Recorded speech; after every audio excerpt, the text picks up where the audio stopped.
Hello and welcome to the Chris and Ben show, the Ben and Chris show. I'm already going to start taking over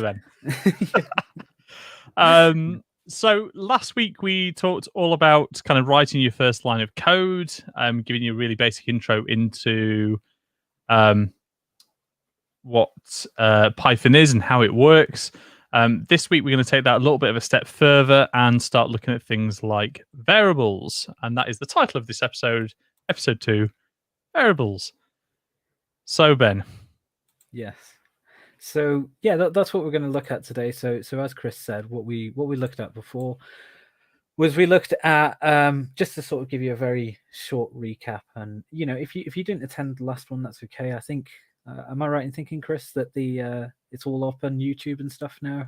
Yeah, everything's uploaded. Yeah. And there was we had quite a bit of feedback last time that people would like to have a worksheet, something to work along with. We've just done one for episode 1, so eventually we'll get those. We're finding a way of sticking those online so people can work through them. But in future, we're going to try and have like a worksheet, just like a page or something that you can work along with on the day as well, just to make things a bit easier if you're that kind of learner. Yeah, and so that's what we touched on. We touched on printing stuff out. Our first ever application, printing stuff out. If you didn't have time to come along last time, feel free to check out the recording last time and even follow along. Well, tell you what, Ben, let's do a super quick recap. So, do you want to just write a print for doing Hello World? Yeah. Okay. So how we can print? So what I mean by print is we type print and we have these brackets. Inside these brackets, we can put just hello world.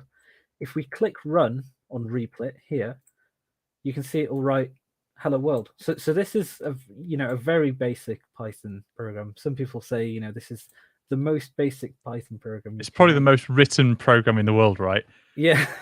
So I just want to show something, Ben. If you just delete the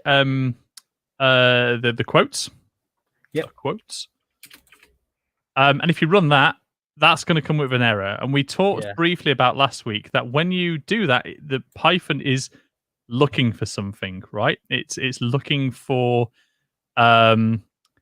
it's seeing those words. It's trying to do something. Now, if we created if we delete world, I'll delete world. Yep. And above that, if we write hello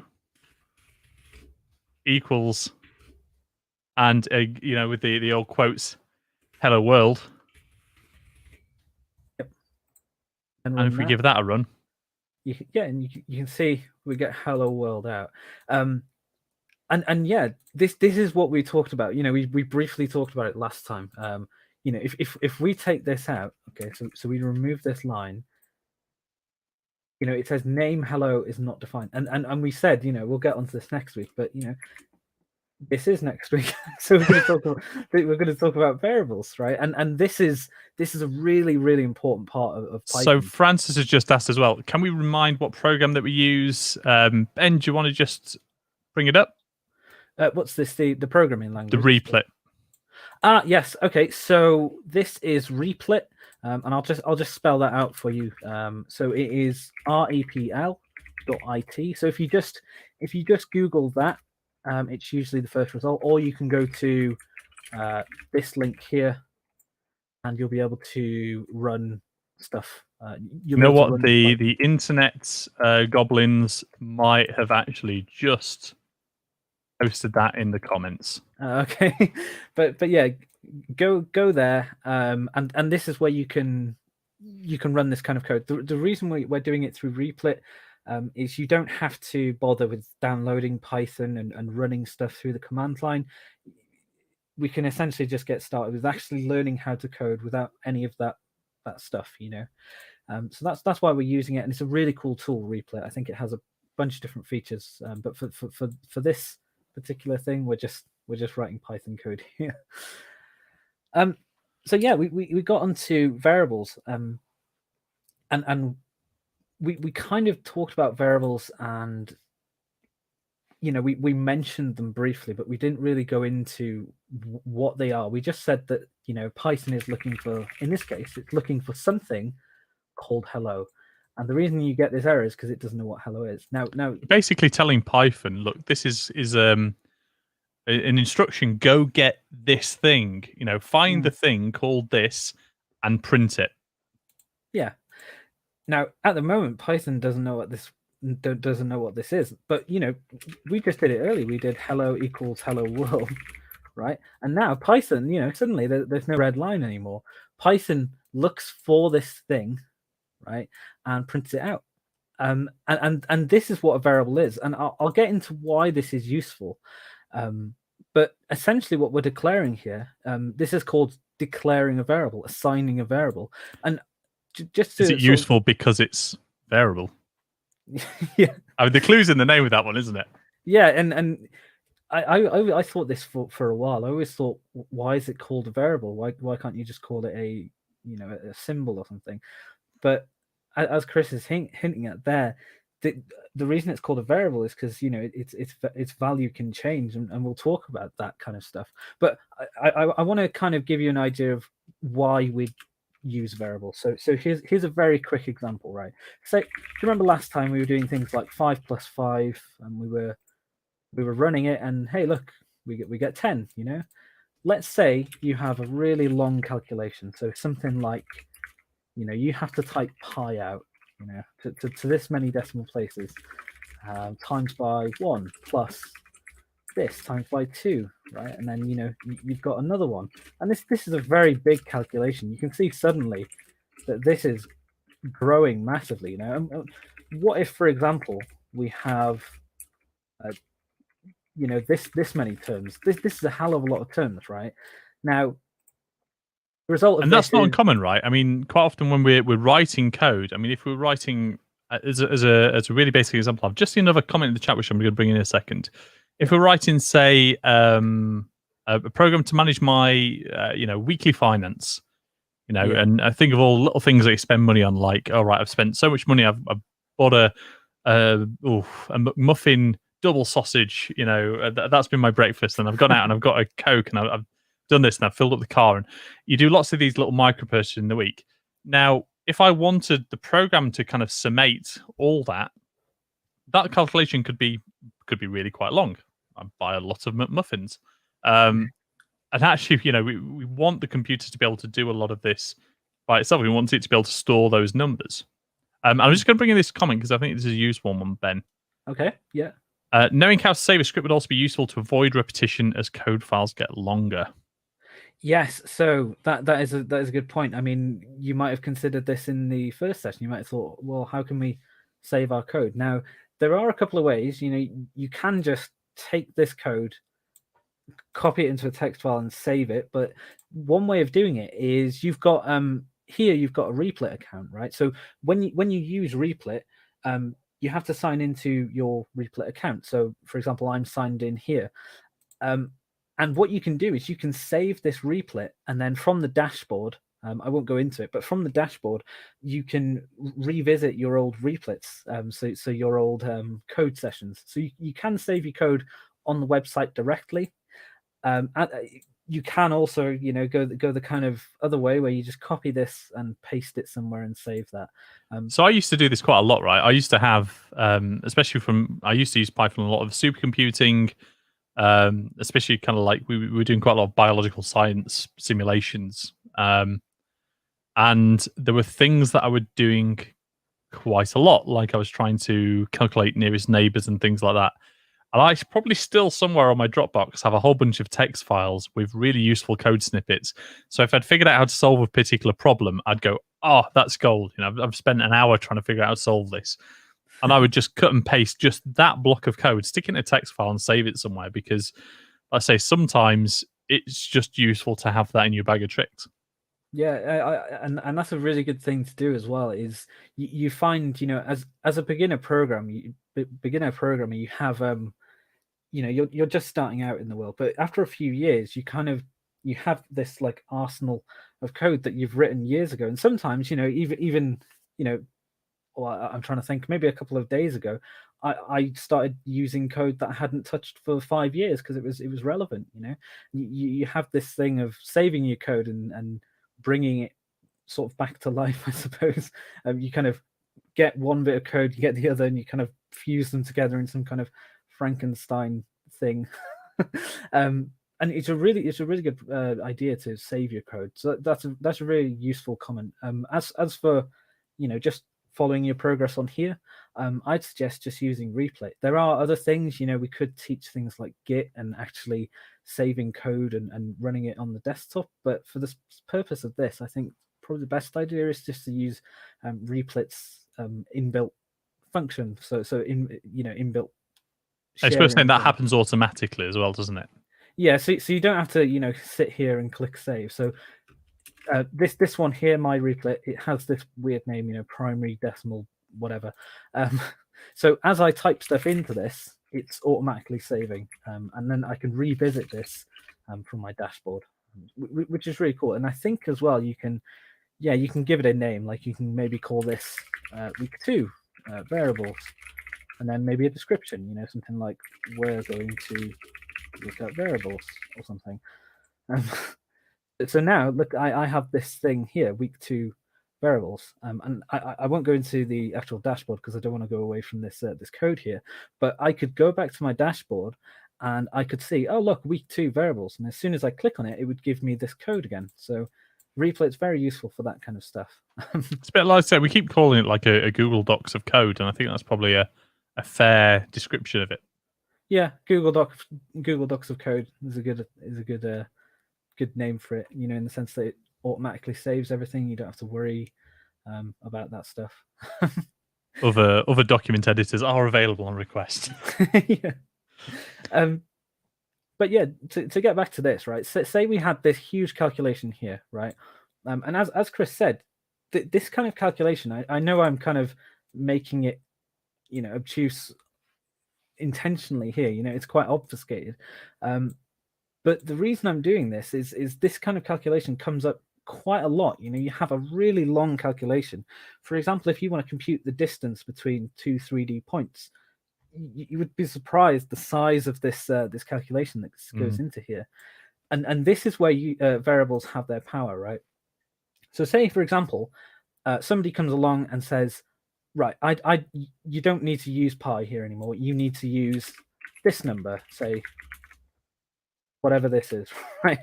So we'd have to take this, we'd have to go here and, copy all of these, replace pi in every instance, we'd have to go, oh, okay, now let's get rid of this one, and let's go to this one, let's get rid of this one, and let's get rid of this one. So in this case, it's 6 occurrences, but what if, there was 100 terms here, there was 100 times you had to replace that? Well, the smart people amongst you might say, oh, well, you can just use a find and replace tool, and I suppose that is a solution. But that's what you did, right? Where you cut. Yeah. But the point is, right? Wouldn't it be cool if we just had a number? So let's go back to here, right? Wouldn't it be cool if we could? I think it's also worth saying as well. We talked about how readable it is and how kind of that's intentionally obfuscated. I mean, you've currently done pi to I'm not even going to count, like 10 places, 8 places, something like that. Yeah. But you might not be doing that. And we talked, calculating a position in 3D space or doing some sort of interesting calculation. I mean, there's quite a lot of, especially scientific calculations, but we need to use a whole host of decimal places, right? Yeah. And that can suddenly become very unreadable. As a human using this code, that becomes very hard to follow because it's, this is already going over several lines, and I'm struggling with that. Yeah, and this again, right? This is the cool thing about variables, is because, like Chris said, this. Sure, we know this is pi, but as soon as we might have other constants in here, right? And the reason we're talking so much about this kind of stuff is, this is about data visualization and analysis, and this is what this whole course is about, right? And we see these kind of constants and stuff crop up quite a lot in science, right? And this calculation, as Chris said, it's stretching 3 lines here. It's very unreadable. I'm finding it really hard to follow. And it's really prone to human error as well, right? Because you've cut and paste that. We don't always do that.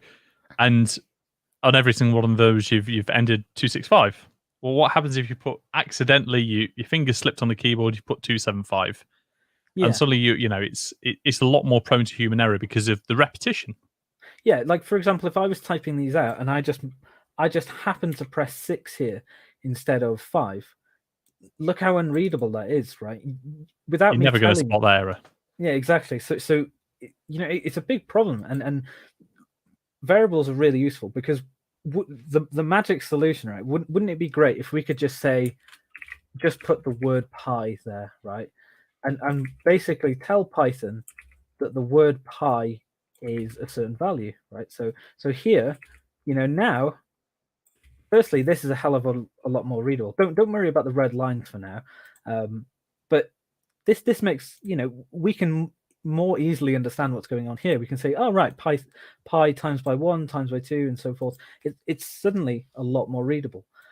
And wouldn't it be great if we could just replace this? We could tell Python to just replace this pi thing with a value. Maybe we could type something like this, right?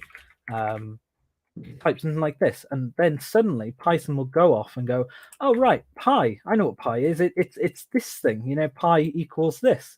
So it's going to find pi and do this kind of process when you press run. It automatically replaces pi. Which is what we do naturally anyway, isn't it? I mean, it's a useful way of thinking of this is you'll never say, how do I calculate, area of a circle or something, so, oh, well, what you want to use is 3.14159. You don't say, you say pi.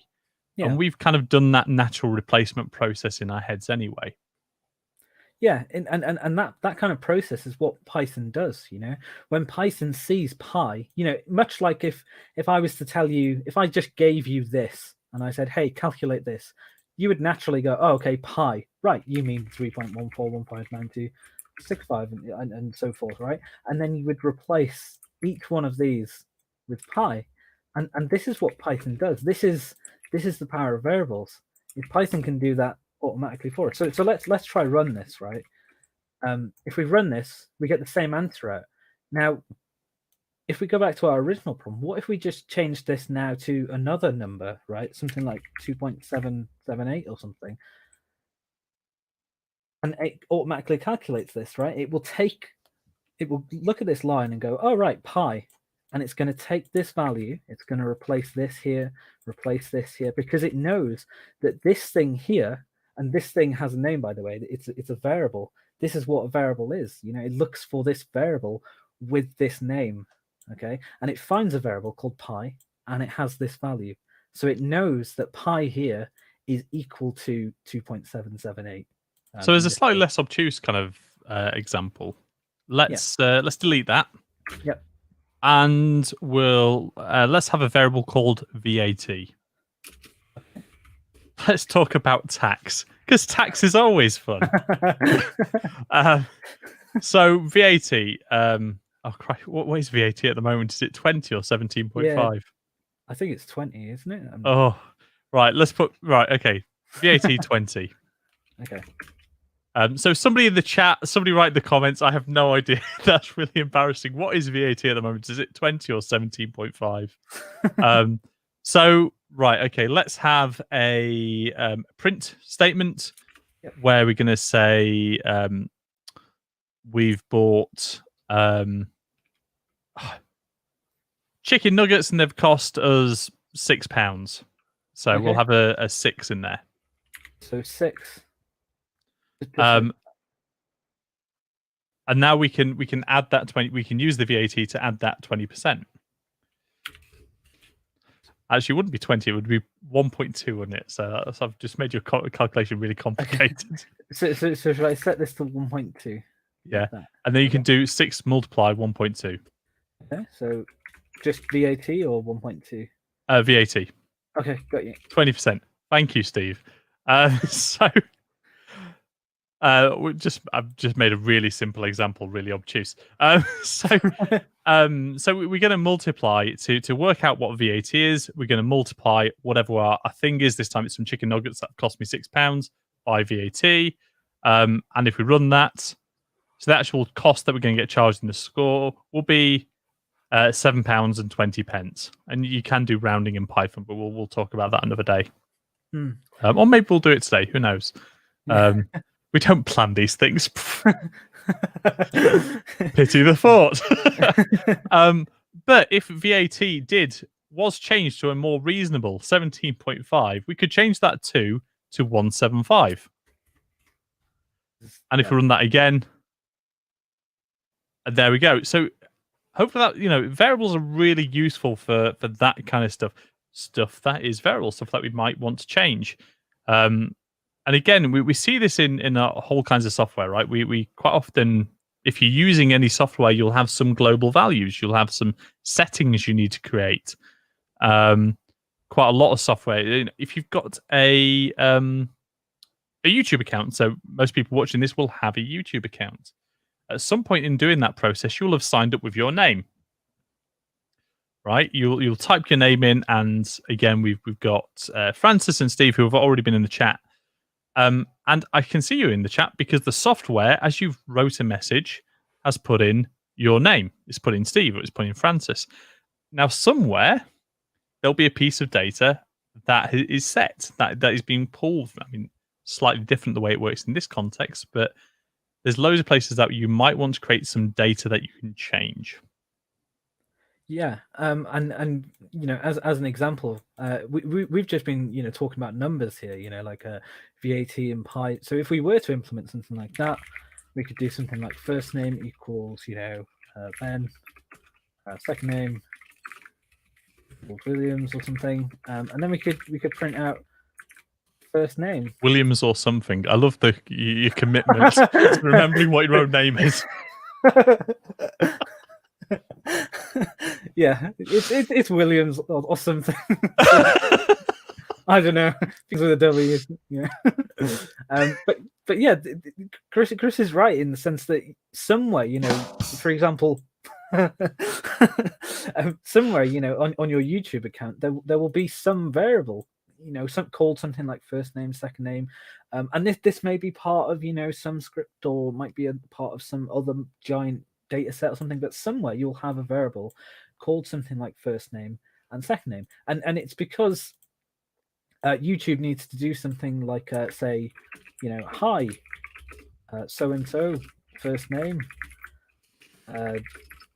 welcome to YouTube, or something, so now we can say, hi Ben, welcome to YouTube. But say somebody else signs in as Chris, for example, then now they get, hi Chris, welcome to YouTube. So variables are very useful things. The first and most immediate example is using them as constants, so things like pi and VAT. Sometimes it's just good for readability. Say if you had a shopping list, so say you've bought, you've got the price of eggs as £1.20 or something. I don't know if that is the actual price. You bought a sandwich for £1.15. You bought some broccoli for 30p, right? You could love to see your shopping list. I'll have a sandwich and some broccoli, please. Yeah. So if you wanted to add all these together, then suddenly it's quite easy. It's £3 exactly. But you can. The idea here is you're assigning some name like broccoli a particular value. So whenever Python sees broccoli, it goes, oh, what was broccoli again? And it comes up to here and goes, oh right, yeah, it was 0.3. Cool, right, I'll put 0.3 in here. And then it goes to the sandwich and it goes, oh right, what was sandwich again? And it goes up to this line and it goes, oh yeah, it was 1.5. And it does the same with eggs. It goes, oh right, it's 1.2. Then Python runs this calculation, and in this case gets 3.0. So if you put those back to the variables, so yeah. Let's say this is Ben's weekly shop. Every week, Ben goes to the local co-op and buys some eggs, a sandwich, and some broccoli. Right? But, for many reasons, price changed over time. And, so Ben has this piece of software so we can calculate how much his weekly broccoli bonanza is going to cost him. But next week, so this week, 30 pence for his broccoli.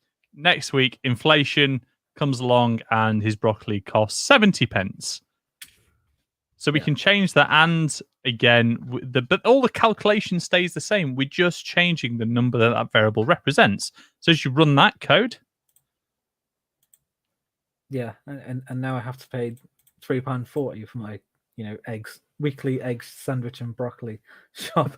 Um, but this idea, as Chris said, that keeping the calculation the same and just changing the data up here is really useful. Just for readability's sake, because we can. There's another reason why variables for that reason can be really, really useful. So if we get rid of this, and we create a variable called let's call it rent. Yep. And we'll set that to 200. Let's say we pay £200 a month on rent. Wouldn't that be nice? And we have another variable called running cost.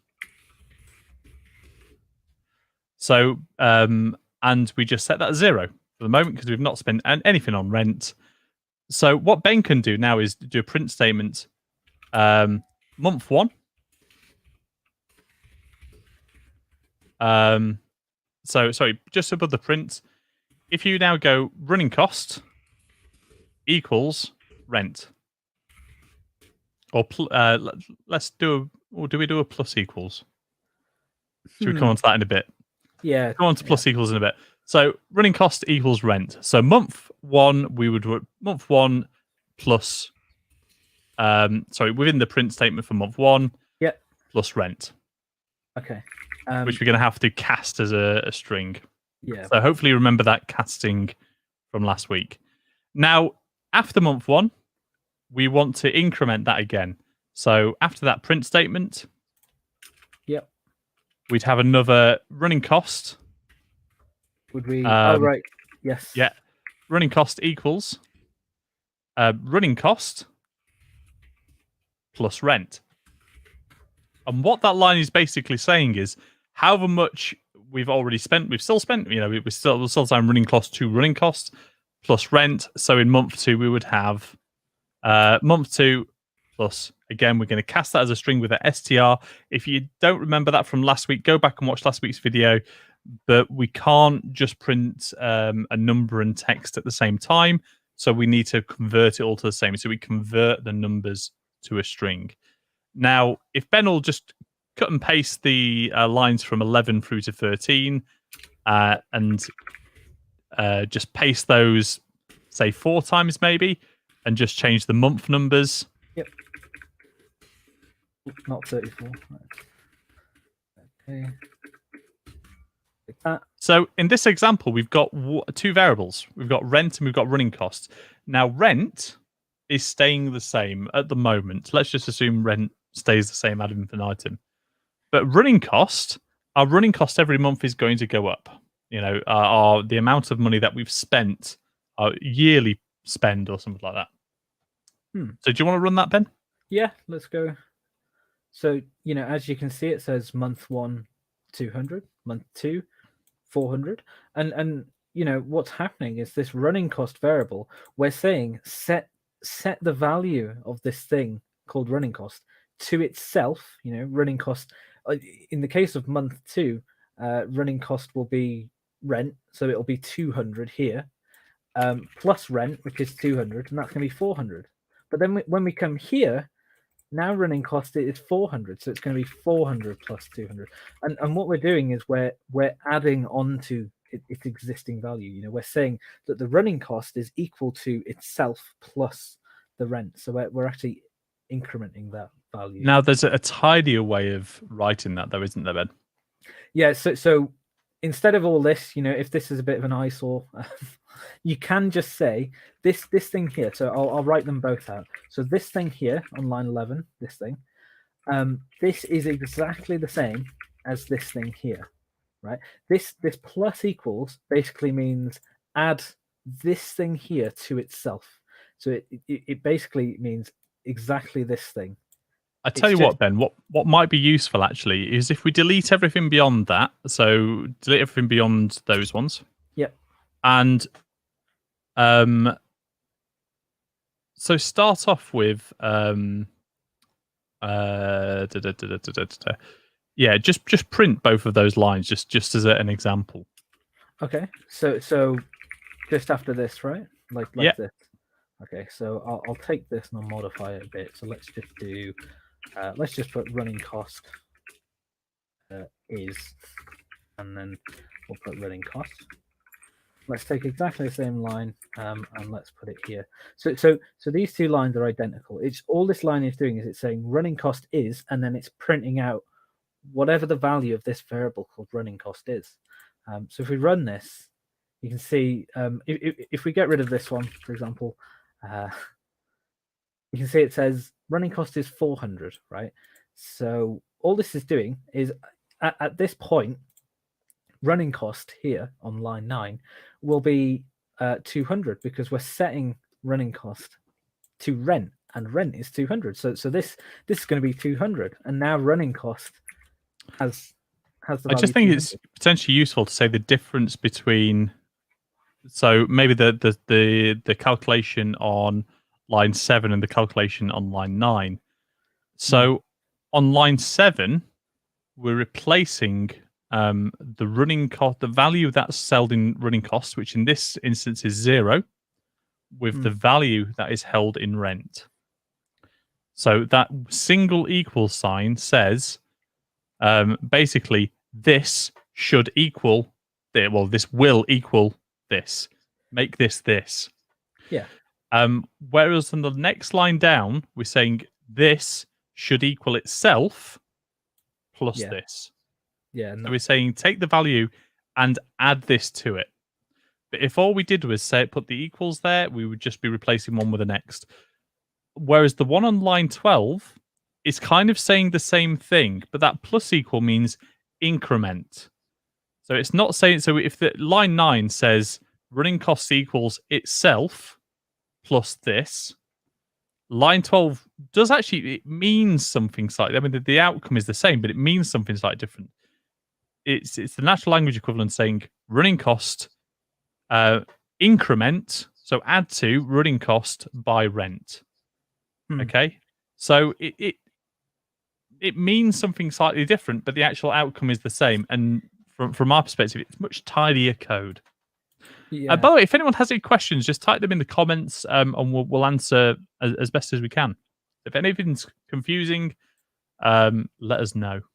Yeah, and naturally, you know, this stuff about variables, if it's quite a new concept to you, this stuff can be quite intimidating. You know, I remember wrapping my head around variables when I first started, and I was like, this doesn't make any sense. I don't get it. So if it is confusing, don't worry. I mean, that's the natural thing. But yeah, if you have any questions about this, feel free to ask them, because you know that's we love answering questions about this stuff. And yeah, variables are really useful. Just to kind of, I suppose, I'll show you basically a very similar example. So say we have a variable, and what I'll get into now is I'll talk about variable names, right? So you might be wondering, well, what names can we give a variable? So we can give a variable any name we like. You know, we can call it A. We can call it, you know, as we did before, running total. We can call it rent. You can call it superfragilistic expialidocious if you can spell it. Or where's that place near where you used to live? Lambert, Fingering. Ah, yeah. Llanfairpwll Gwyngyll, Bogerich, Wynrobwyll, Llantysilio, Goch. Yeah. You know, and you can. That would be a terrible variable. Wonderful place name, terrible variable. You know, and then if we were to print out this thing, right? Hopefully, I'm hoping Python does this. Yeah, you know, print out 5. I was worried whether there's going to be a character limit there. Yeah, so Steve's brought up a really good comment, and this we'll be actually covering this in next week's episode. Would a for loop not be cleaner? Change the number of the loop iterations to the number of months you want to run. Absolutely. So loops are, you know, it's a mainstay, it's a foundation of vast majority of computer software. So we'll be definitely covering that next week. So next week is our Getting Loopy episode. I came up with that name. Ben loved it. Yeah. And you know, I think, as we go through this, that there will be, times where we're writing pretty, shoddy code, but for the sake of, I suppose, explaining some parts, I suppose that's what we do. I guess Sometimes it's easier to start with an obtuse example and explain again. As you've rightly kind of pointed out, Steve, that there is a much better way of doing that rather than lines and lines and lines of code. So what we did there with the rent, if we had, there we had 5 months, and it's relatively easy to write that out. If we had, for example, 100 months, that suddenly becomes very, well, it's not impossible to code, but it just becomes tiring and monotonous. It would be, at least for the way that we were doing it, at least 200 lines of code. But using a loop, we could do that in 3 lines of code. So loops are very, very powerful. Yeah. And when we get onto that next week, that'll be really interesting because loops are a very, very important part of programming, and they allow us to do some really interesting stuff. But to go back to variable names, so you can call a variable name, I think most of the time you can call it whatever you like. So you can call it something, or you can call it total, right? And you could call it this, you could call it that, for example, right? There are some exceptions though. So you can't start a variable name with a number. So you can't do something like this equals 5, because as you can see, Python will say invalid syntax.